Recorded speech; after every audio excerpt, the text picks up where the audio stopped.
Comment gagner de la thune sur TikTok sans publier de vidéo? Non, en vrai, c'est pas vrai. C'était juste pour capter ton attention, mais pour ceux qui restent, je sais pas si tu as remarqué ces derniers temps, il y a pas mal de créateurs qui abandonnent TikTok, qui abandonnent cette plateforme parce qu'ils en ont marre.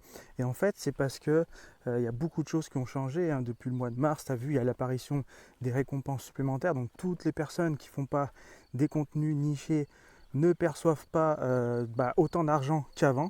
Parce qu'avant, il suffisait de faire des vues. Maintenant, il faut faire des vues qualifiées.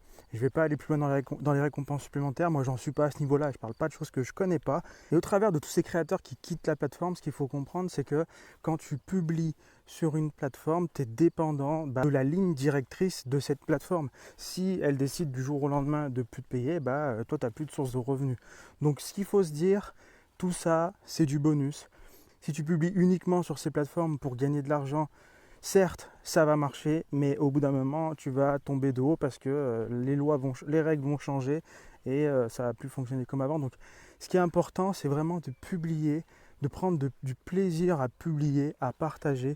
Et quand tu seras dans cette dynamique, et ben là, quoi qu'il se passe, au final, c'est que du bonus. Il faut arriver à avoir le truc tu vois, inversé en fait, que c'est que du bonus finalement. Et à côté de ça, tu peux créer ton propre produit, tu peux créer tes propres services, les proposer à ton audience avec un petit lien dans la description. D'ailleurs, tu peux aller jeter un œil, moi j'ai un petit lien dans la description, hein, comme tout le monde. Et après, voilà, comme ça, tu peux aller plus loin et construire ta propre audience. Parce qu'au final, tous ces créateurs, par exemple, qui ont quitté TikTok, ils ont quand même développé une audience et ils ont quand même quelque chose. Ils ont quand même créé quelque chose, donc je les invite vraiment à se demander comment est-ce qu'ils pourraient continuer à créer du contenu sans que ce soit trop difficile pour eux, sans trop dépendre de TikTok. Et tout ça, je peux te l'expliquer. Donc n'hésite pas à t'abonner et on se retrouve dans une prochaine vidéo.